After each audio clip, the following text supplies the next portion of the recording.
Thank you, and over to you, ma'am. Good afternoon, everyone.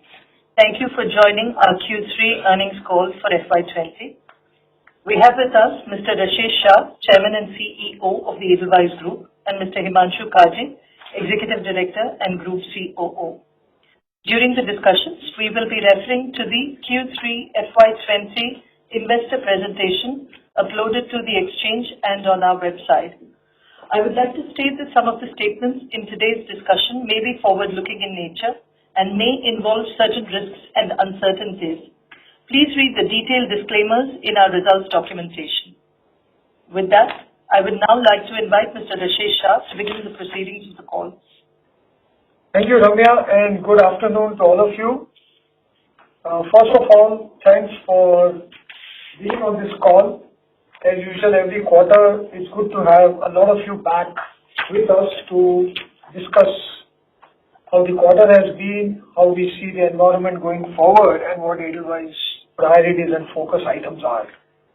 So in this current quarter, the quarter that got over Q3, we had said that we will focus on strengthening balance sheet, managing liquidity, and reducing the wholesale book. We have continued on that. On our balance sheet, we strengthened our equity base, and now the DE ratio has come down to 2.9 times with a capital adequacy of 21.4. This is largely due to some reduction in the assets, but also equity infusion from Cora and Sanaka in our advisory business, EGIA, which came in this quarter. We also in this quarter sold down part of our wholesale book to our South Korean partners, Paris, and that also brought down, reduced the debt to equity ratio. On the liquidity front, we have now more than 10,000 crores of liquidity, which is about 22% of our total balance sheet size. We have always said we want to be between 15 and 20. And last quarter, we made repayments of about 5,000 crores. But overall, I think liquidity conditions have improved, but we have also strengthened our liquidity in the meantime. On the earnings front, this has been a muted quarter, which is there. We had a insurance profit after tax of about 74 crores, which has come down. Largely, this has been due to elevated credit costs, both implicit and explicit. And as we've been guiding, I think credit costs have remained higher, and I'll speak about it as we go along. But I think credit costs continue to eat into earnings as we go along. Our wholesale book sell down, reduction of the corporate book remains a key priority. In return, we did 1,000 crores of sell down. We plan to do a lot more in the next 2 quarters. In fact, we have announced it at the board level. We have decided that we will pursue these opportunities more aggressively. We will do 2 to 3 transactions of various parts of our wholesale book to sell down, because currently our wholesale retail mix, which is about 50-50, we want to, in the next year, end up at about 70-30. For that, we will have to do aggressive sell down of the wholesale portfolios, and we are in discussions with investors on that.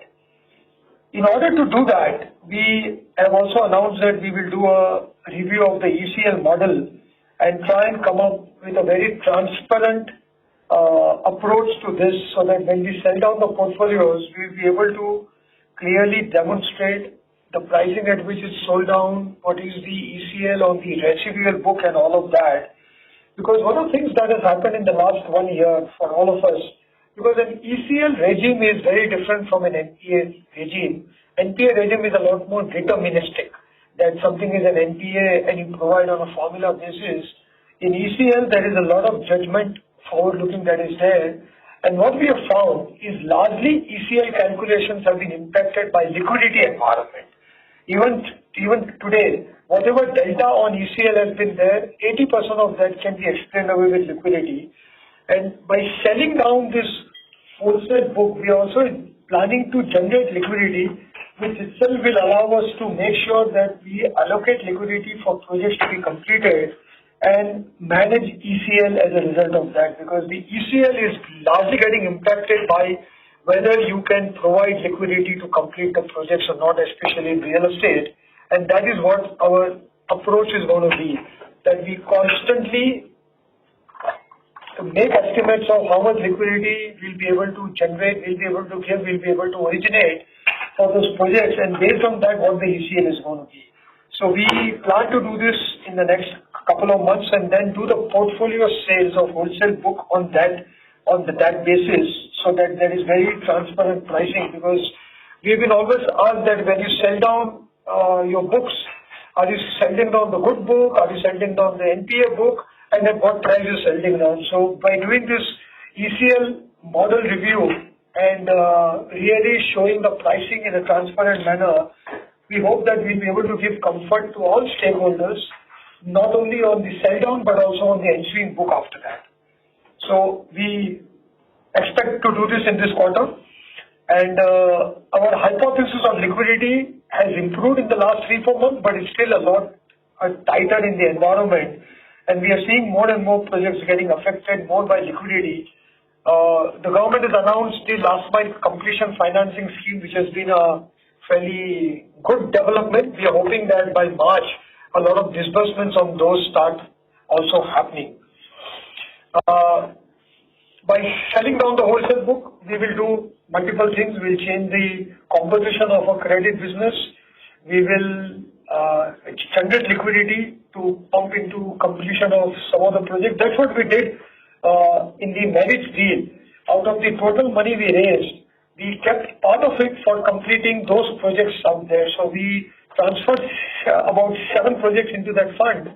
And for those 7 projects, whatever last mile completion financing was required also came from the fund. So that allowed us to ensure that we could have clear visibility on last mile financing. And thirdly, it allows us to step up on disbursements on retail, which we remain very excited about. The other parts of Edelweiss, the advisory business, EGIA, has now got independently capitalized. We have outside investors in that. And that business continues to chug along well. It has had, more or less business as usual quarter. ARC had a good quarter. The advisory businesses had a decent quarter. And then EGIA business. So we now run Edelweiss in 3 parts. There is a credit business, there's an EGIA business, and there is insurance business. The EGIA advisory business made a PAT of 151 crores for this quarter.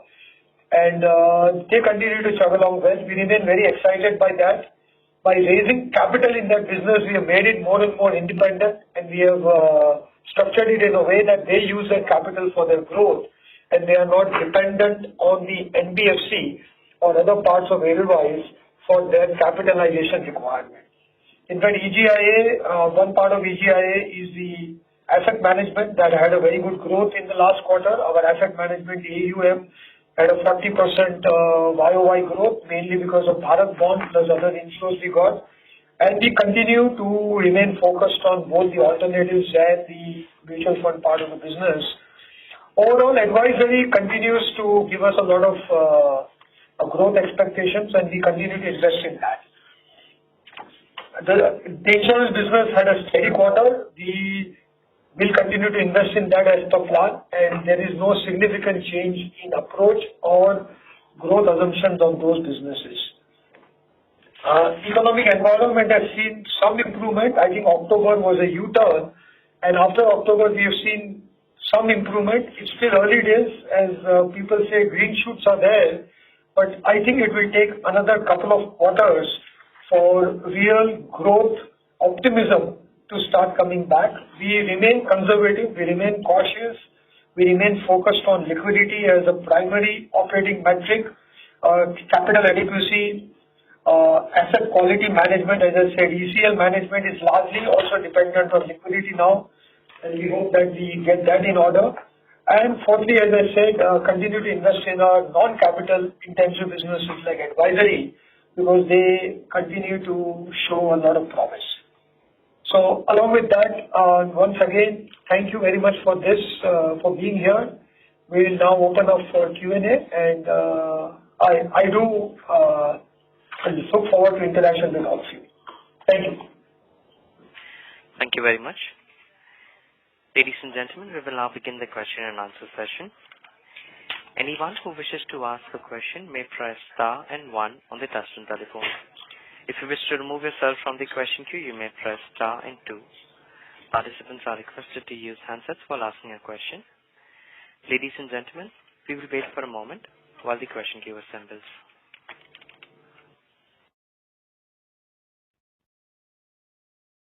The first question is on the line of Avinash Singh from SBI Cap Securities. Please go ahead. Hello. Yeah, hi. Good afternoon. Few questions. The first one on that credit cost, because now we are in this journey of sort of degrowing the corporate or wholesale book. But of course, in this process, I mean, the credit cost is coming, and typically we are running closer to 200 crore a quarter. Now, given the environment and now how it's turning out to be, how long can we expect this elevated credit cost to continue?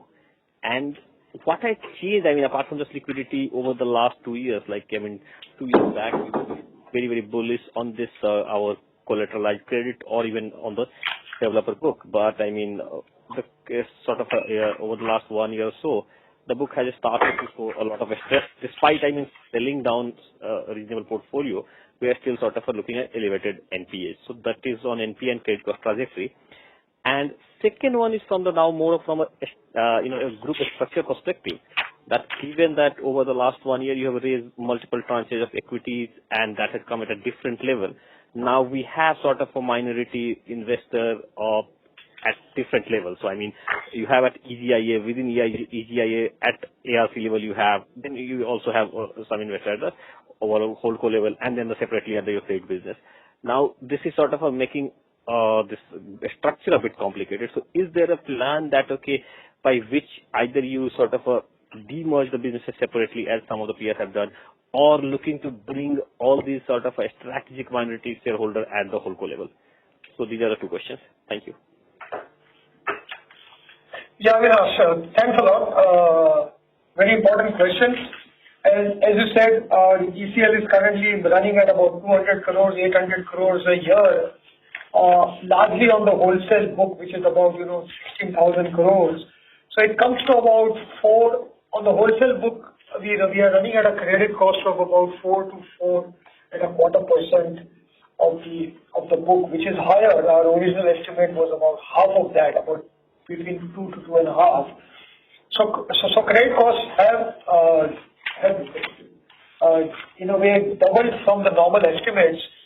I would say a large part of this is because of liquidity. What we saw in the last year has been unprecedented liquidity crunch, and it is affecting credit cost, and this is not very easy to explain because we assume that credit cost should remain, because if you look at credit cost gets impacted by environment and by liquidity.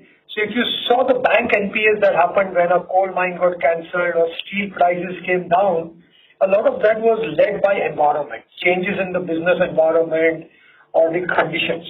What we have seen last 1 year is the liquidity has been impacting credit costs. Things have not changed as much. A housing project is the same housing project.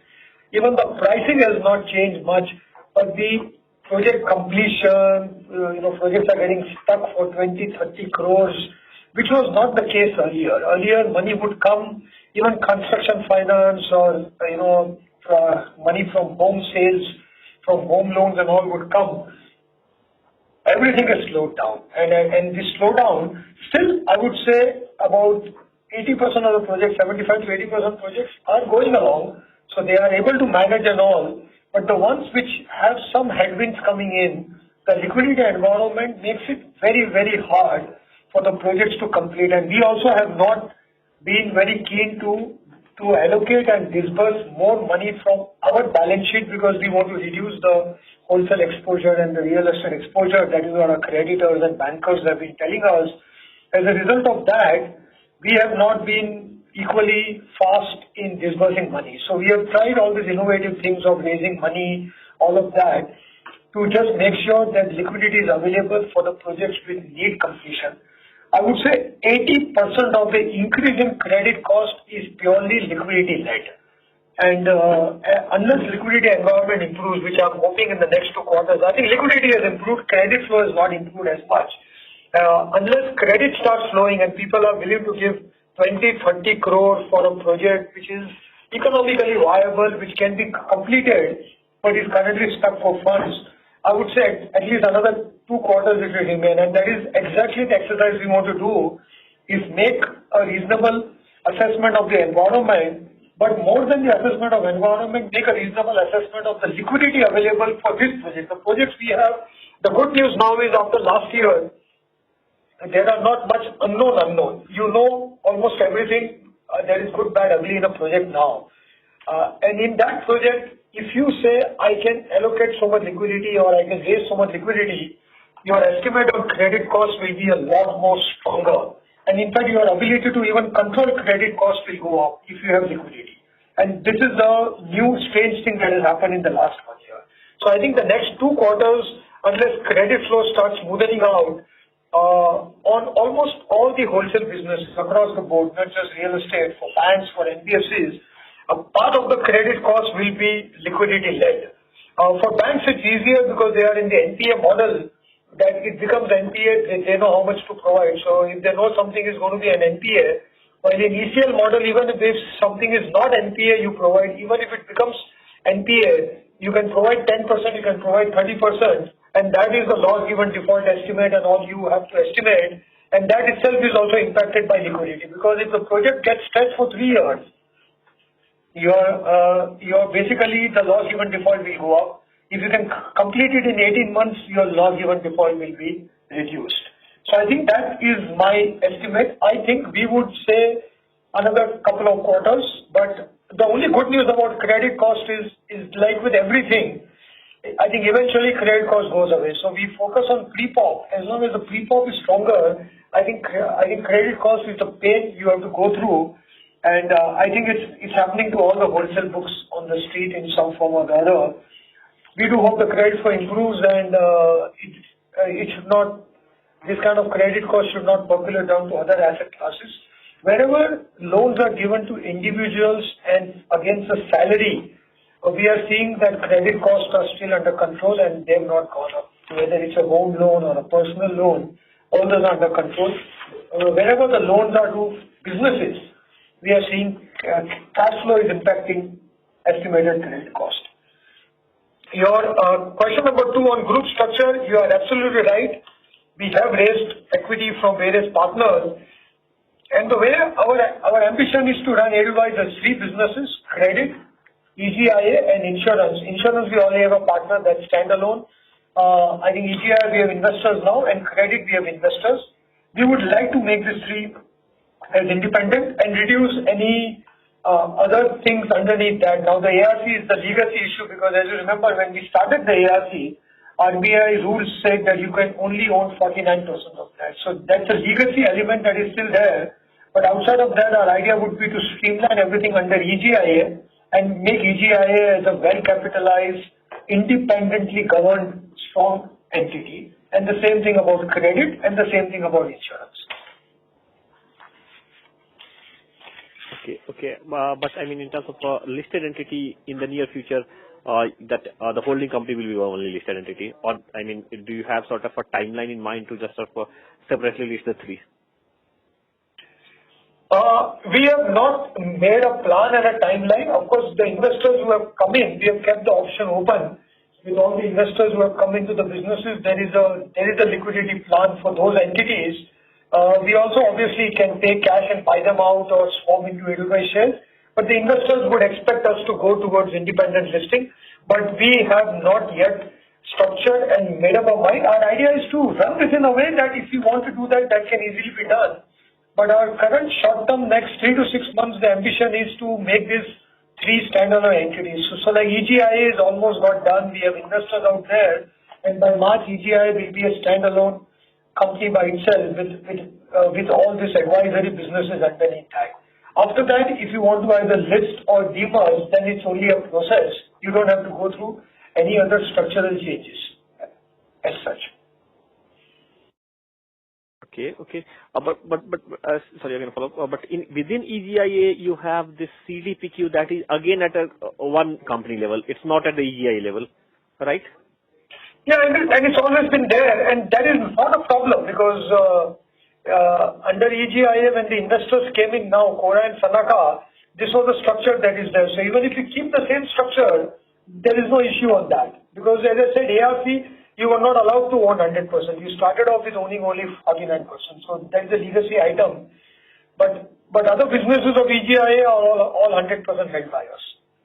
Okay. Thank you. Thank you. A reminder to our participants, if you wish to ask a question, please press star and 1. The next question is from the line of Punit Mittal from Global Core Capital.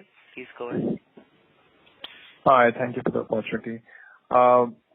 Two questions. One is on the asset management, more specifically on the mutual fund business. Though we have seen increase this quarter, which is mainly related to the Bharat bond ETF, the mutual fund business seems to be not growing along the line or better than the industry, and that's been for the last many quarters. Why is that, and what's your plan for that business? Given that there'll be, I think, the advisory business model has been changing with the regulatory changes by the SEBI and all. So on the mutual fund side, what's your plan, and how do you plan to scale it up?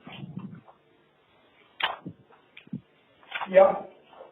Thanks a lot, Puneet. I think our idea is to grow mutual fund. What we have learned about the mutual fund business is in a way, it's like the insurance business. It has to age, and you have to just grow it every year on a year-on-year basis. If you see, we have added assets, of course, Bharat bond, but even outside of Bharat bond, we have been growing at about 15, 20, 25% annualized rate every quarter. Even so, in this quarter, we have gone from the mutual fund assets from about 11,000 crore to 24,000 crore. Out of this increase of about 13,000 crore, about 12,000 odd was the Bharat bond, but the others have also been growing. We want to continue to invest in that. We currently, on the mutual fund business, we are close to about break even from a P&L point of view. So if you want to grow faster, it's a function of allocating capital, because asset gathering will come with earnings impact. Our idea has been to focus on innovative products, more on distribution, AIF, all of that, so that we are not just gathering AUM by spending a huge amount of money. So I think this business will take another 3-4 years for us to grow, and we are fairly happy with the progress. Our idea is to grow this steadily. The last couple of quarters, the environment was also slightly more muted, but we remain confident that our products and all are getting more and more accepted. A lot of our funds are now having 3-year track record, 4-year track record. All of that is also important before we start pushing on distribution. Okay. The second question, I think, what you mentioned, just an extension of your previous comment on liquidity. Naturally, most participants did not anticipate this kind of liquidity stress in the market, which has happened in last 2 years. Having said that, also probably most participants underestimated this liquidity risk in the market. Now, from your comment, it seems that the liquidity flow is still not coming in, and we are hoping that in next 2 quarters it will. Let's say if the credit flow still doesn't happen to the corporate book, what kind of situation are we looking at, given that the corporate book still is 14,000 crores? So can we see a spike on these or on this book, or whether sell down will become difficult given the situation on the liquidity? See, again, as I said earlier, a lot of the credit cost is function of liquidity, especially in the real estate book. Because in real estate, any housing project has got 2 kinds of risk. One is a sales risk, and the other is the project completion risk. Like, just to give you an example, when the demonetization happened, sales came down, but because liquidity was good at that time, the projects did not get stalled. The projects were continuing at that time, but sales did come down if you look at the numbers. What has happened last 18 months, the sales are okay. Not great, but okay. They haven't fallen as sharply. In fact, they've been more or less flattish. But liquidity has impacted project completion. And that project completion status is impacting the viability of the project and hence the expected credit losses and all that. So our approach has been, as long as we can find partners and put this in a fund structure, because these projects require two, three things. They need long-term, flexible, patient capital, and they also need liquidity for completion. Because once the project keeps on moving, then it is like a virtuous cycle where inflows start happening, customer sales happen, installments come in, and then the project will move along. And it takes usually 30, 40 crores, 100 crores to keep a project going. And that is truly dried up. And as you correctly said, this has been unprecedented. We haven't seen this, and a lot of people who've been around for a long time have not seen this for in many, many years, that complete drying up of any liquidity. Otherwise, earlier, some high net worth investors, some NBFC will step in, provide the last mile funding, do some bulk buying and get 20, 30 crores to keep the project going. So that is the larger problem. So if liquidity remains, if environment remains the same, but as long as we are able to sell down and generate some liquidity, which can be allocated, part of that can be allocated to just complete the project. And that's what we do. When we did the marriage fund, out of the fund itself, we kept some part aside for completion of those projects. And that is what we want to do. Not only release some liquidity and reduce our wholesale book, but ensure that those projects also have clearly earmarked funding available to complete the project. And that, in our estimate, will impact all credit costs, even if the environment remains like this, because we don't see sales changing much. Even if they remain flat, your ability to complete the project, and the ability to complete the project now is 80% of that is liquidity led. If you have the liquidity, project will get completed. And that we are seeing time and time again. Even if you go back and see the normal NPAs, a lot of NPAs were a function of whether you can give the working capital to a company.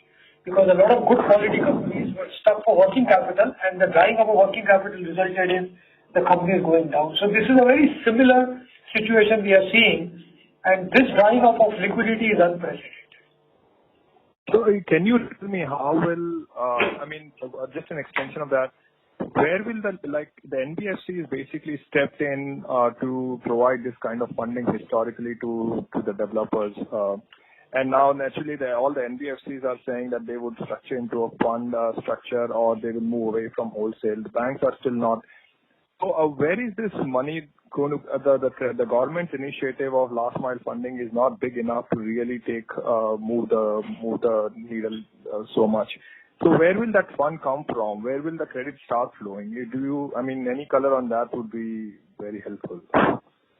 Yeah, so exactly. I think the total requirement today of all the current projects, I'm not talking about the new projects, I think going forward, NBFCs will find it hard to do wholesale financing, not because of the economics of that business, but because of the ALM and the liquidity management of that business, which is what we have seen has got challenged in the last 18 months.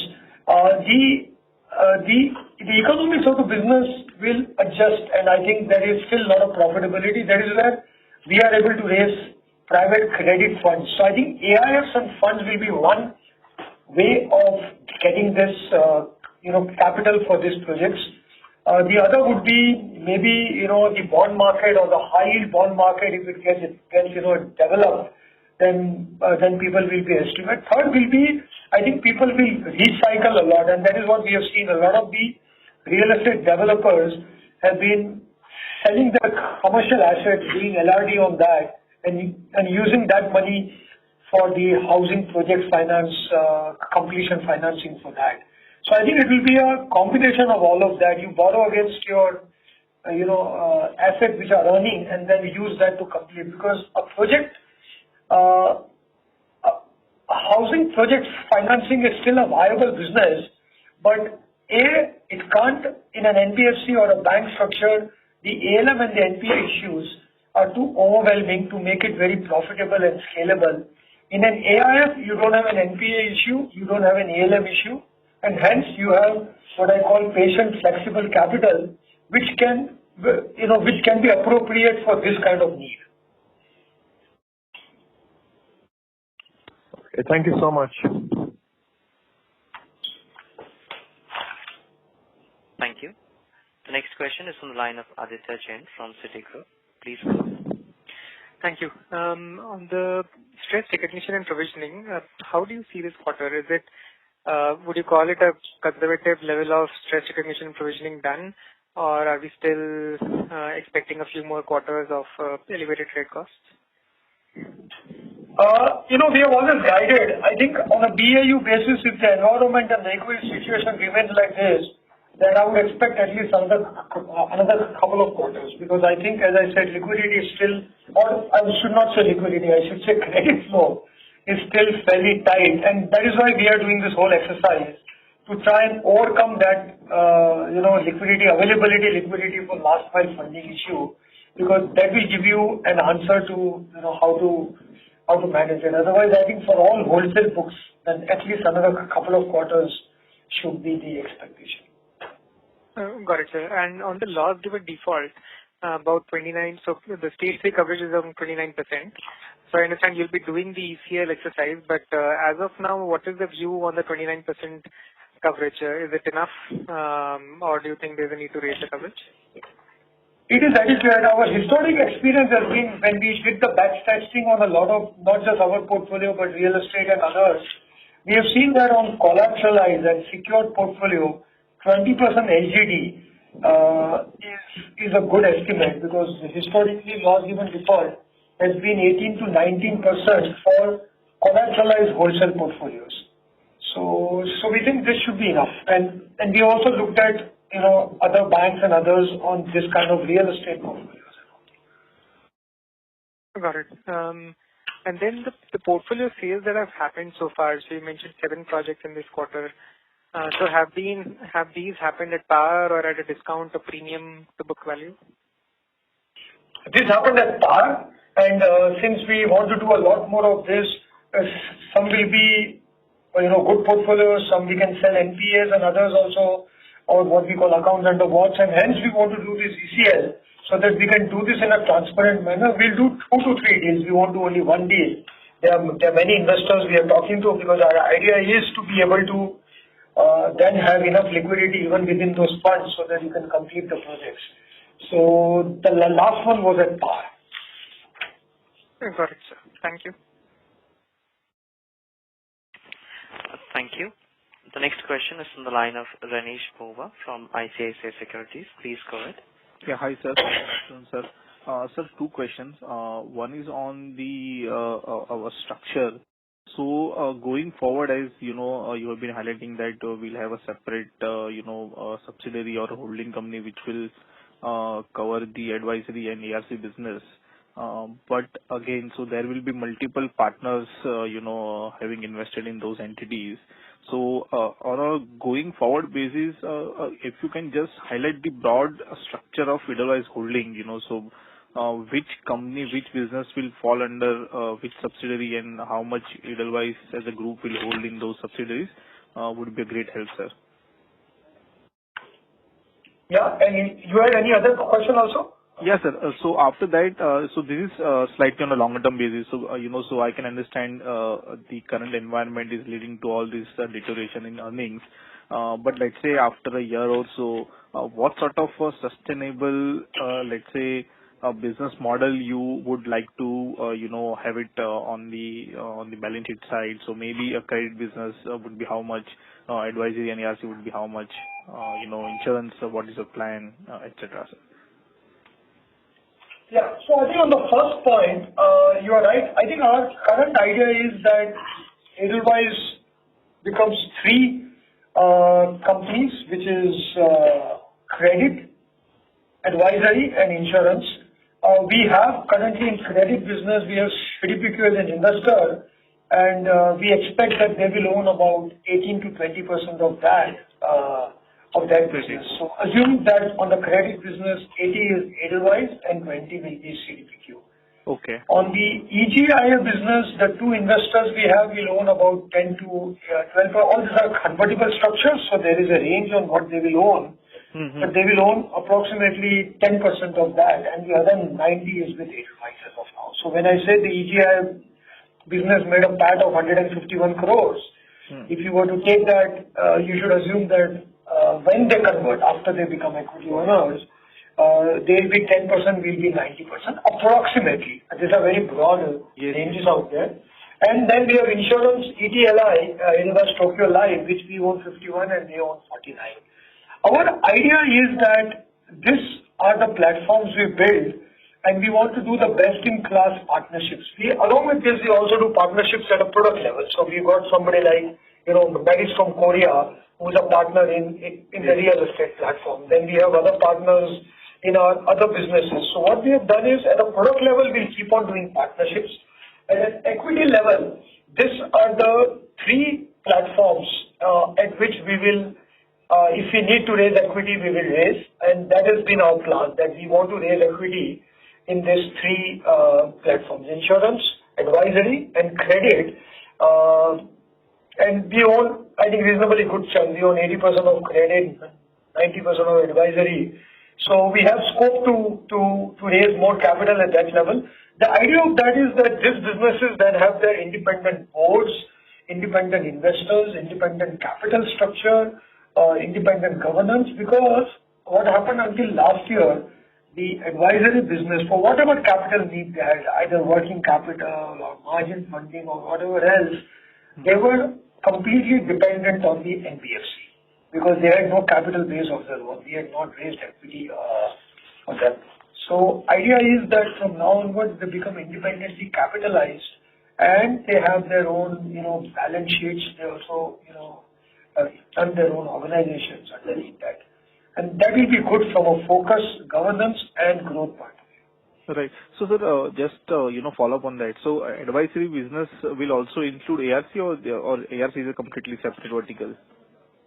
Currently, ARC is under advisory because the long-term nature of the ARC is still the fee income. If you look at ARC even today, there is a fee income and there is an interest you get on basis of capital that you deploy. So like, for example, you asked me about the long-term sustainable. We think given the liquidity conditions and all of that, any good capital-oriented business should make about 14-15% ROE, whether it's NBFC, credit or whatever else. And a good advisory business should make about 25 to 30% ROE. Because advisory businesses may also require some capital from a working capital point of view and all that. So when you add up the two, you can actually end up making a good, decent 18-20% ROE, but you need a good combination of advisory and capital-based businesses. If you look at ARC, whatever returns we are currently making, there is a fee part of it and there is a capital deployed part of it. And our idea is that advisory also increasingly, ARC also increasingly will get more and more part of the business, part of the earnings coming from the fee and the skill part of it rather than the capital part of it. All right. So, sir, CDPQ, when you say this 10% all put together will be held by investors, CDPQ is also part of that 10%? No. CDPQ is not in the EGIA level. They are in ARC because, as I told you earlier, ARC, when we started the business, we were allowed to own only 49%. Correct, sir. So, if we include CDPQ in this new structure, what will be the IDL's share post CDPQ conversion to advisory level? So it's there in the presentation. We own currently 60% of the ARC. EGIA will own about 60% of ARC. And that's the only minority they will have for historic reasons. Okay, got it, sir. And sir, just one question on the press release. So in note number 8, we have said something that CDPQ has actually exercised the put option under ARC. So what is that, sir? They have an option to sell 10% to us in ARC. We've been keen to buy it. So we also been encouraging them to do that. So because we, as you also correctly said, ideally we would like to own as much of ARC as possible, so there is a complete unity and clarity of structure. So we will basically figure it out on how to slowly and steadily increase our holding in ARC. Okay, so this is, of course, it is subject to RBI approval. But let's say if RBI agreed to this, then IDL will hold a 70% in ARC, right? Yes. PCA will own 70% of it. Yes. It will hold 70%. Right. And sir, just the last question on the again on the press release. This is a line item called change in valuation of credit loans, which is basically a revaluation of the ERC assets, which actually gone up from 87 crore to almost 215 crore in this quarter. So, which assets or which sector is actually leading to this sudden spike in the valuation or a drop in valuation? I don't have the details here, but if you contact our IR team, Ramya, she'll be able to give you the details on that. Okay, sir, I will take it offline. Okay, sir. Thank you so much, sir. Thank you. The next question is from the line of Avinash Singh from SBI Cap Securities. Please go ahead. Hello. Yeah, thanks. A follow-up on this advisory business on this wealth management, asset management.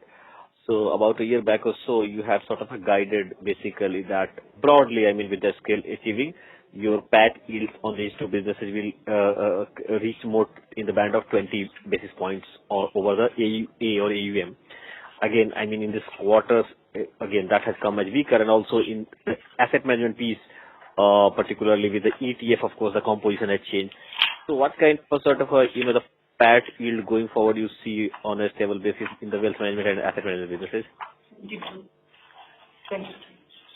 I think we're talking about slide number 22, right?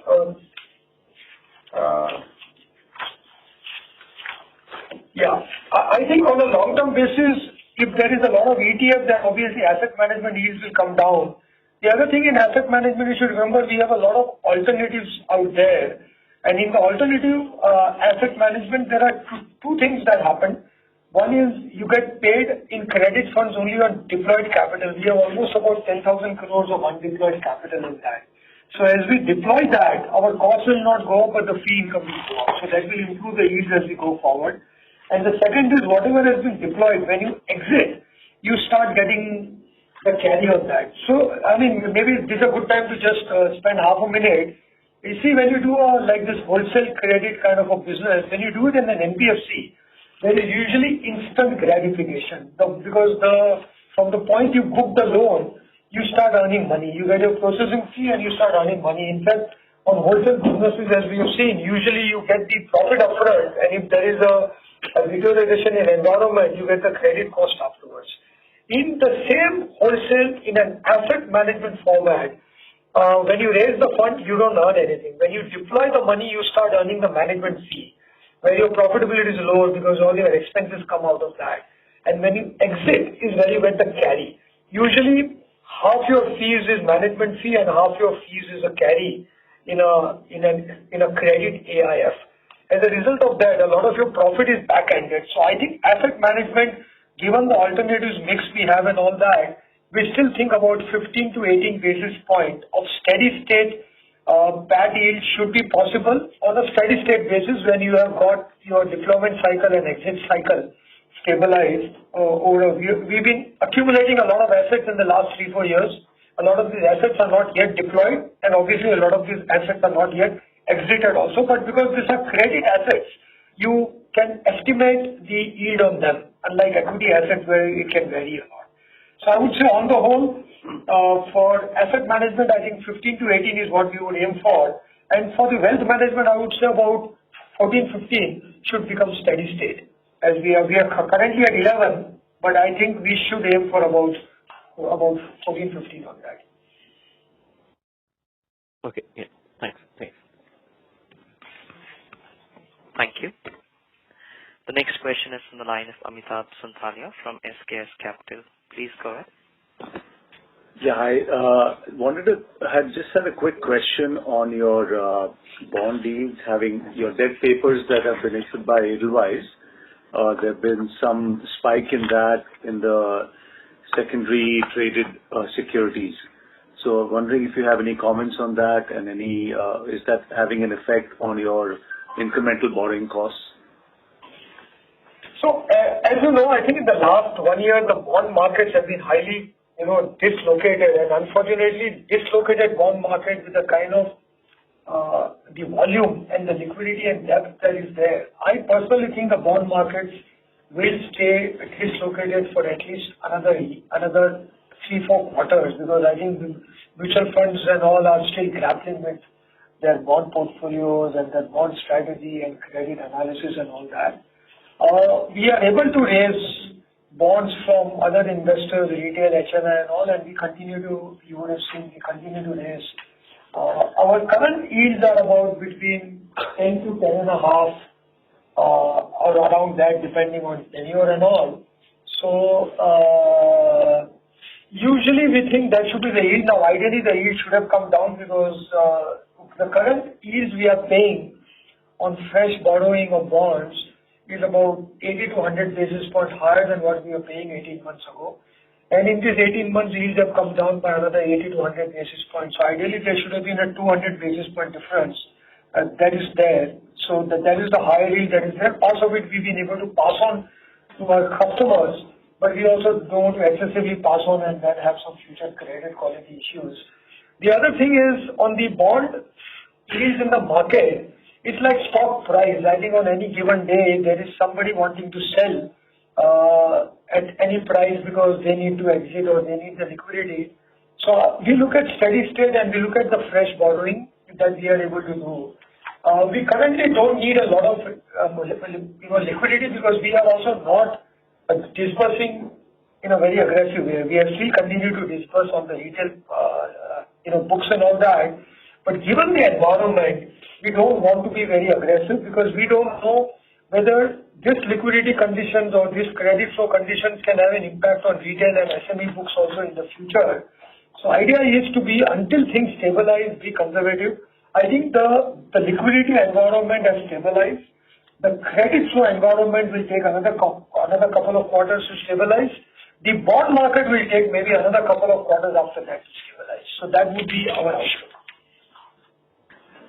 But just follow up on that, sir, the fact that, you have some listed bonds trading at 17-18% type of yields, it has a negative signaling effect on for the group. So I'm just wondering if there's anything, you can do in terms of buying back some of those bonds or providing. I understand that those bonds which are rated may be very liquid and therefore not a very a firm, reliable indicator of the. It's also a function of duration and all that. We are very clear. Our board has said, use your liquidity first for meeting obligations, contractual obligations, and we remain extremely focused on that.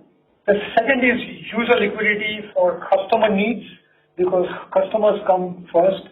If some mutual fund wants to sell a 25 crore bond and wants to sell it at a high yield, we should just accept it, because trying to stand there and trying to defend it is not a good use of your liquidity, nor a good, approach on this, because this is, if there is a 2025 Edelweiss bond which is trading, because our ALM is based on that. When we issued the bond which is maturing in 2025, we have disbursed money according to that. Now suddenly going out of turn and starting to buy that, how will you ever manage your ALM? And your creditors are more also focused on saying, can you meet your contractual obligations, and all your liquidity should go towards that. So if you look at our ALM slide, we focus a lot more on that. I think for either ego reasons or whatever else, because honestly I can tell you, as long as the bond market is dislocated, raising money in bond market will not be easy, even if you go and buy your own bonds at 18%. I don't think it's going to make a huge difference to you.